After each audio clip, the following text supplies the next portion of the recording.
অত্যন্ত সুপরিচিত এবং অত্যন্ত সম্মানিত এবং আমাদের কিশোরগঞ্জ জেলার কিশোরগঞ্জের সবচেয়ে বয়োজ্যেষ্ঠ মুরব্বী, যিনি আমাদেরকে অন্তরের অন্তঃস্থল থেকে ভালোবাসেন, হযরত শুধু আমাদেরকে একটু দোয়া দেওয়ার জন্য হুজুরকে আমরা কষ্ট দিয়ে নিয়ে আসছি। এই জন্য আপনারা অত্যন্ত ধৈর্য সহকারে বসবেন। 7টায় আযান হবে, 7টা 20 পর্যন্ত সেখানে বয়ান চলবে, 7:30টায় মসজিদে জামাত হবে।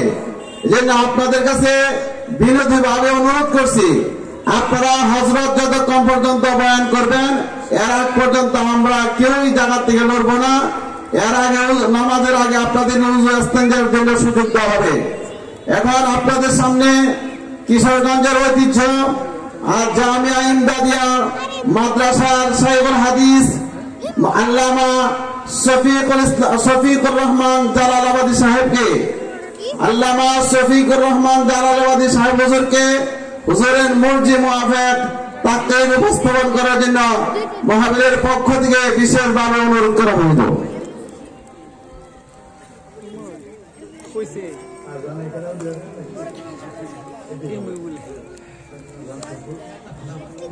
আযান শেষ হোক। বিসমিল্লাহির রহমানির রহিম। ইয়া আইয়ুহাল্লাযীনা আমানু তাকুল্লাহা ওয়াল তানজুর নাফসুম মা কাদ্দামাত ওয়াত্তাকুল্লাহ ইন্নাল্লাহা খাবীরুম বিমা তা'মালুন। قال النبي صلى الله عليه وسلم كن في الدنيا كأنك غريب أو عابر سبيل. آمنت بالله صدق الله مولانا العظيم وصدق رسوله النبي الكريم ونحن على ذلك من الشاهدين والشاكرين والحمد لله رب العالمين. আল-জামিয়াতুল আরাবিয়া মিফতাহুল উলুম দিলালপুর বাজিতপুর কর্তৃক আয়োজিত আন্তর্জাতিক ইসলামী সম্মেলনের সম্মানিত সভাপতি, প্রধান অতিথি, বিশেষ অতিথি, মুআজ্জাজ উলামায়ে কেরাম, উপস্থিত আমার ধর্মপ্রাণ মুসলমান ভাইরা, পর্দার অন্তরালে বসে কথা শুনছেন আমার মা বোনেরা, যেহেতু সময় কম আপনাদেরকে ওযু ইস্তিনজার জন্য সময় দেওয়া হবে। কয়েক মিনিট আপনাদের কে কে মনোযোগ দিয়ে শুনতে রাজি আছেন? আলহামদুলিল্লাহ, আলহামদুলিল্লাহ। আমাদের এই দুনিয়াতে মানুষ যত ধরনের অপকর্মে লিপ্ত, এটার মূল কারণ হইল আমরা আসল পরিচয় আমরা ভুলে গেছি। আমাদের আসল পরিচয় হইল যে আমরা আমাদের বাবা আদম আলাইহিস সালাম জান্নাত থেকে এসেছেন।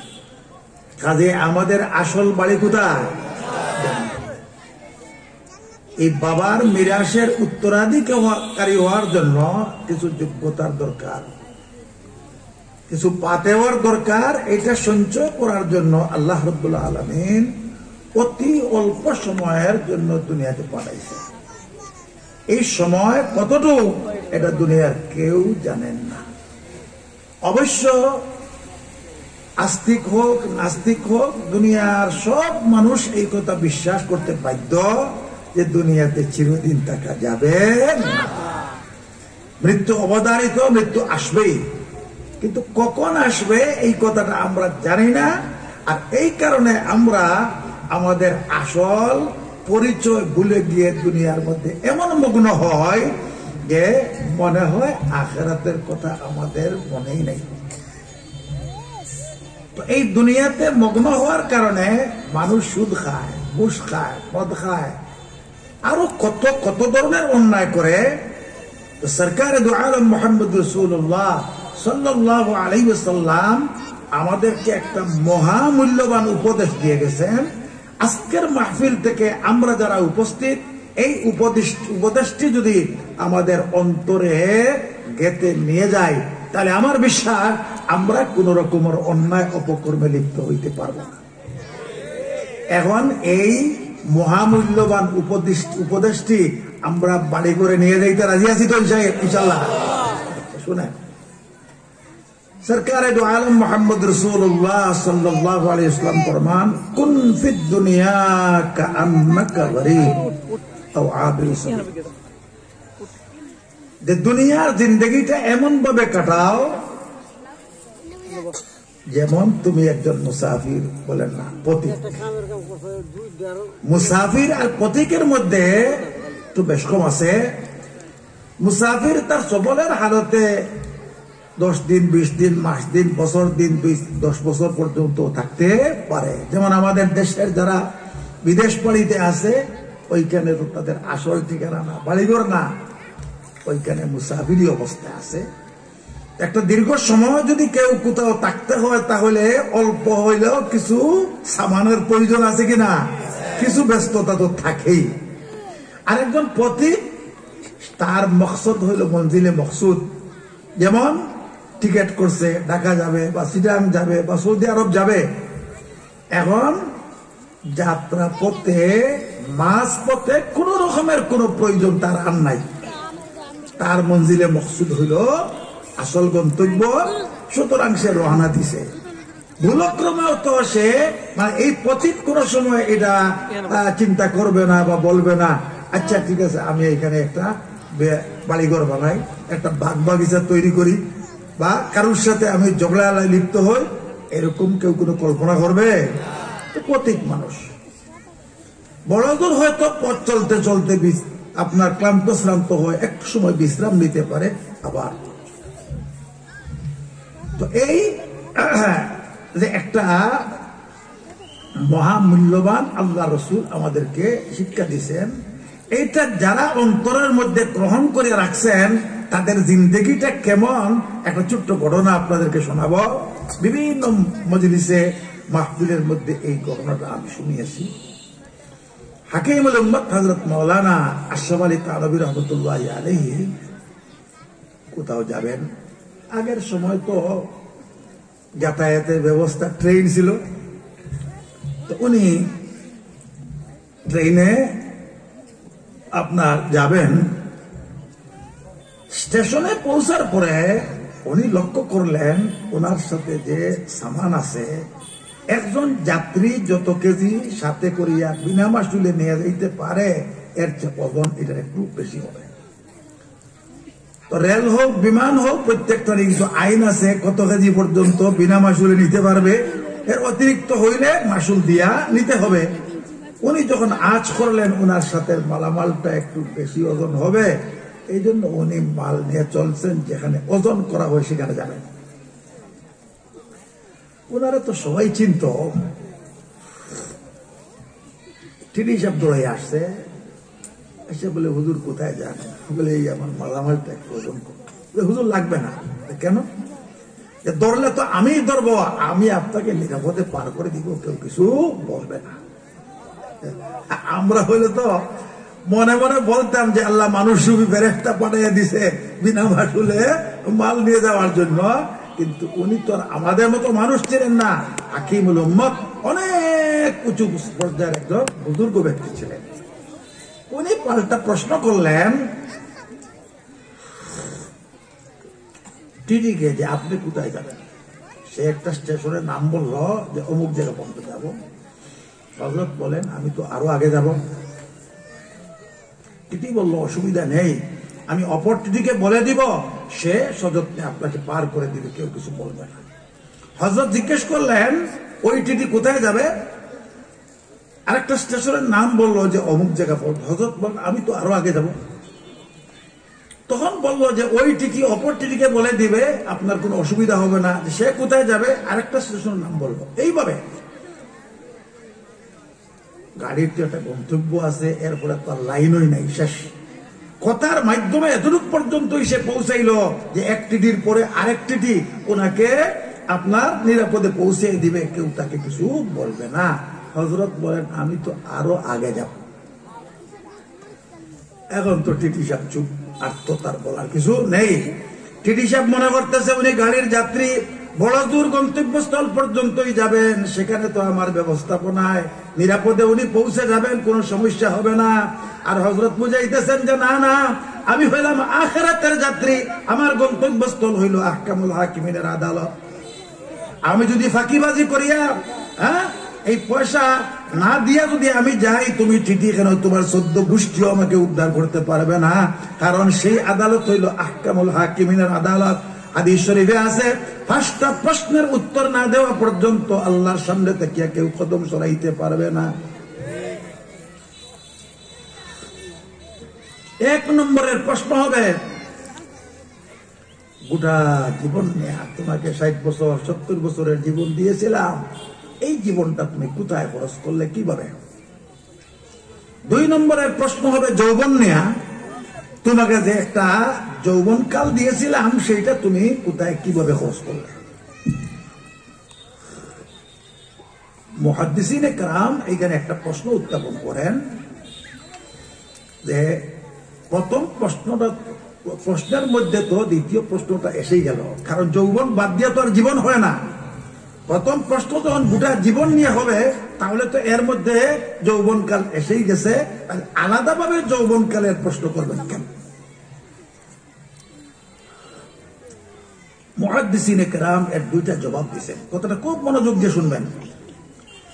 1 নম্বরের জবাব হইল যে যৌবনকালটা এমন যে আল্লাহ রাব্বুল আলামিন এই সময় একটা যুবককে এত শক্তি সামর্থ্য দেন, সে যা চায় তাই করতে পারে। ইচ্ছা করলে সারা রাত্র তাহাজ্জুদের মধ্যে, জিকির আজকারের মধ্যে, ওয়াজ শোনার মধ্যে কাটাইয়া দিতে পারবে। আবার ইচ্ছা করলে মদের আড্ডায় বুড়িয়া থাকতে পারবে, গান বাজনা সিনেমার মধ্যে পড়িয়া থাকতে পারবে, যেটা ইচ্ছা সেটাই করতে পারবে। মানুষ যখন বার্ধক্যে উপনীত হয়, ইচ্ছা থাকলেও অনেক কিছু করতে পারে না, আর যৌবনকালে যা চায় তাই করতে পারে। যেহেতু এটা অত্যন্ত গুরুত্বপূর্ণ একটা অংশ, এই জন্য স্বতন্ত্রভাবে যৌবনকাল সম্পর্কে প্রশ্ন করা হবে যে তোমাকে যে যৌবনী শক্তি বা যৌবনকাল দিয়েছিলাম, এটা তুমি কোথায় কিভাবে খরচ করবে? 2 নম্বরের জবাব দিছেন যে যৌবনকালে মানুষ যে অভ্যাসে অভ্যস্ত হয়, চরম বৃদ্ধ হইলেও কিন্তু এটা আর যায় না। এই জন্য যৌবনকাল সম্পর্কে পৃথক প্রশ্ন করা হবে। এই প্রসঙ্গে হাকিমুল উম্মত হযরত মাওলানা আশরাফ আলী থানভী রাহমাতুল্লাহি আলাইহি একটা ঘটনা উল্লেখ করছেন। তিনি বলেন যে একটা লোক ছিল চোর, সারা জীবন চুরি করছে। যখন বয়স হয়ে গেল, ছেলে পেলে বড় হয়েছে, এখন ছেলেরা বলে যে বাবা আর কত, মান সম্মান আর রক্ষা হয় না, বাঁচে না। তো ছেলেদের বাধার কারণে এখন আর চুরি করতে যাইতে পারে না। কিন্তু বাড়িতে একটা আজগুবি ঘটনা ঘটে গেল। ঘুম ভাঙ্গার পরে ছেলেরা দেখে গোয়ালঘরের গরু একটাও জায়গায় নাই, এই বেলাটা সেই বেলায়, সেই বেলাটা সেই বেলায়। এরকম দুটি আশ্চর্যজনক খাবার। চোর আসলে নিয়ে যাবে, এটা আবার কোন চোর? এক পালা থেকে নিয়ে আরেক পালার মধ্যে বেঁধে রাখে। 1 দিন 2 দিন 3 দিন দেখার পরে তারা পাহারার ব্যবস্থা করে, পাহারা দিতেছে। হঠাৎ দেখে এক লোক সেই কাজ করতেছে, দৌড়ে গিয়ে ধরছে। দৌড়িয়ে তো আর কেউ নয়, তারা বাবা, আরে বাবা এই কি কাণ্ড, আর কইস না, সারা জীবন তো এটাই করছিলাম, এখন তোদের বাধার কারণে আমি অন্যত্র যাইতে পারি না, কাজে আমার অভ্যাসটা আমার গোয়াল ঘরের মধ্যে আমি। এটা বাস্তব কথা, একবারে বাস্তব কথা। আমি সিলেট শহরে রমজান শরীফে এক মসজিদে ইসলাহি আলোচনা করতাম। তো আমার আলোচনা শুনতে শুনতে পরে একজন বয়স্ক মানুষ একদিন এখানকে আমার সাথে এসে সাক্ষাৎ করলো। সাক্ষাৎ করে বললো, হুজুর আমি সরকারি কর্মচারী ছিলাম, চাকরিজীবী ছিলাম, এখন রিটায়ারমেন্ট। যৌবনকালে আমার গান শোনার অভ্যাস ছিল, এখন তো বয়স হয়ে গেছে, এখন কবর সামনে, মরতে হবে, এই জন্য আমি আপ্রাণ চেষ্টা করতেছি, কিন্তু আমি গান ছাড়তে পারছি। আমার সাথে একজন চৌধুরী সাহেব, বয়স্ক মানুষ, কিন্তু খুব আপনার নামাজি, খুব আল্লাহওয়ালা মানুষ, খুব মহব্বত ছিল, এরা সাংঘাতিক মহব্বত। আমি যুবক মানুষ আর উনি হইলেন বৃদ্ধ মানুষ, কিন্তু ওনার দাঁড়িয়ে নাই। এমনকি স্বাভাবিকভাবেই তো ওনার মনের মধ্যে একটা প্রশ্ন, না আমাদেরকে মহব্বত করেন, অথচ আমরা একদিকে উনি একদিকে। জানতে পারলাম উনি আপ্রাণ চেষ্টা করছেন দাড়ি রাখার জন্য, কিন্তু ওই যে সারা যৌবনকাল থেকে নিয়ে দাড়ি কামানোর একটা অভ্যাস হয়েছিল, আর তৌফিক হইল না কবর নিয়া এর দাড়ি নিয়া কবরে যাওয়া। এই দাড়ি ছাড়াই কবরে যাইতে হয়েছে। কেন? যে দাড়ি একটু লম্বা হলে এমন চুলকানি শুরু হয়, এর চামড়া টামড়া আপনার সিলিয়ে ফেলবে, এই জন্য আর উনি দাড়ি রাখতে পারলেন। তো আমি আমার যুবক বাবাদেরকে বলবো, জীবন গড়ার সময় হলো এখন, এই মুহূর্ত, এই যৌবনকালে যদি কোনো আল্লাহ ওয়ালার সাথে তোমার সম্পর্ক হয়, ওনার পরামর্শ নিয়ে চলো, তুমি ঠিক থাকতে পারবে। যা গুনার যত আয়োজন থাকো আর যত রকমের আহ্বান থাকো, সর্বাবস্থায় তুমি ঠিক থাকতে পারবে, আল্লাহ ওয়ালা হইয়া তুমি কবরে যাইতে পারবে। আর যদি এই যৌবনকালকে লাগামহীন ভাবে তুমি আপনার চালাও, যে যৌবনে যা মনে চায় তাই করো, তাহলে করতে পারবে ঠিকই, কিন্তু মনে রাখবা ওই 5টি প্রশ্নের 2 নম্বরের প্রশ্ন হবে যৌবনকাল নিয়া, যে তোমাকে যৌবনকাল দিয়েছিলাম, তুমি তোমার যৌবনকালটা কোথায় খরচ করছো।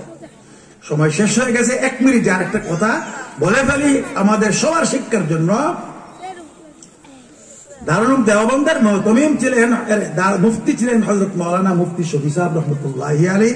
পরে পাকিস্তান হওয়ার পরে পাকিস্তানে হিজরত করে আসলেন পাকিস্তানের গ্র্যান্ড মুফতি, বর্তমান দুনিয়ার বড় আলেম হযরত মাওলানা তকি উসমানী দামাত বারাকাতুহুর আব্বাজান।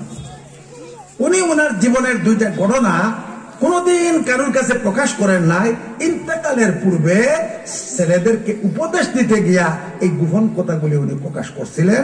তার মধ্যে একটা হইল, উনি দেওবন্দ থাকাকালীন গ্রামে একটা বৃদ্ধ মহিলা থাকত।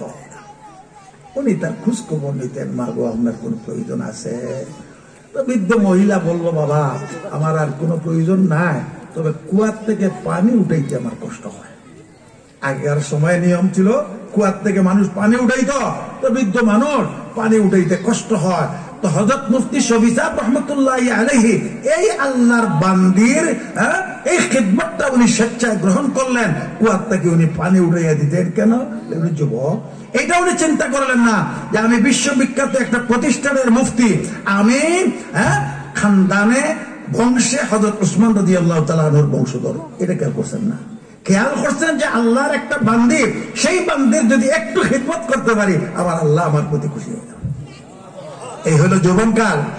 আর আরেকটা ঘটনা, উনি একবার কোথাও গেছেন, রাত্রিবেলা ফিরে আসছেন, এত অন্ধকার, হাত মেললে হাত দেখা যায় না, যে মা বলি এরকম। হঠাৎ একজন লোক বলছে কুলি কুলি। এখন অন্ধকারের কারণে এই লোকটাকে তো দেখা যাচ্ছে না, কিন্তু তার আওয়াজের দ্বারা উনি চিনিয়ে ফেলছেন এই লোকটার বাড়ি স্টেশন থেকে অনেক দূরে। আর যেহেতু সে কুলি চাইছে, অবশ্যই তার কোন মালামাল আছে, এটার আপনার কুলির দরকার। কাজেই আল্লাহু আকবার, উনি চাদরটা মাথায় দিয়ে কুলির বেশে গিয়ে এবে দাঁড়িয়েছেন। সে কুলি ডাক দিছে, কুলি পাইছে, টস মারিয়া তোর ওনার মুখ দেখার কোন দরকার নাই, একটা বোঝা দিছে, এমন ভারী বোঝা, আঙ্গে কোথাও নিয়ে যাওয়া তো দূরের কথা, হাত দিয়ে এরকম ভাবে কোনোদিন এরকম বোঝা উঠান নাই। এরপরে দিছে আরেকটা। যেহেতু স্বেচ্ছায় উনি কুলি সাচ্ছেন, যে ভাবেই হোক তার বাড়ি পর্যন্ত উনি এই মালামাল গুলি পৌঁছাইয়া, সে বলছে তুমি দাঁড়াও, আমি ঘর থেকে আসি, অর্থাৎ কিছু পয়সা টয়সা দিব। আর এই সুযোগে আত্মগোপন করিয়া উনি চলে আসছেন। সুবহানাল্লাহ। কে? একটু আমাদের খেয়াল রাখা দরকার। বিশ্ববিখ্যাত দারুল দেওবন্দের মুফতি ছিলেন, আর পাকিস্তানের পরে গ্র্যান্ড মুফতি, দুনিয়ার বড় একজন মুফতি মুহাদ্দিস আলেম ছিলেন, খানদান হিসাবে উসমান রাদিয়াল্লাহু তাআলার বংশধর। কিন্তু আল্লাহর এক বান্দির খিদমত, আল্লাহর এক বান্দার খিদমত করার জন্য সব বিসর্জন দিয়ে দিয়েছেন। কেন? যে আল্লাহর বান্দা বান্দীদের খিদমত করলে আল্লাহ পাওয়া যাবে। সময় শেষ হয়ে গেছে, অনেক জরুরি কথা ছিল। আল্লাহ তাআলা আমাদেরকে তৌফিক দান করুন, আমাদের যৌবনকালটা যেন আল্লাহর পথে ব্যয় করে আল্লাহ পেয়ে ফেলতে পারি। ওয়া আখিরু দাওয়ানা আলহামদুলিল্লাহি রাব্বিল আলামিন। আসসালামু আলাইকুম ওয়া রাহমাতুল্লাহি ওয়া বারাকাতুহু।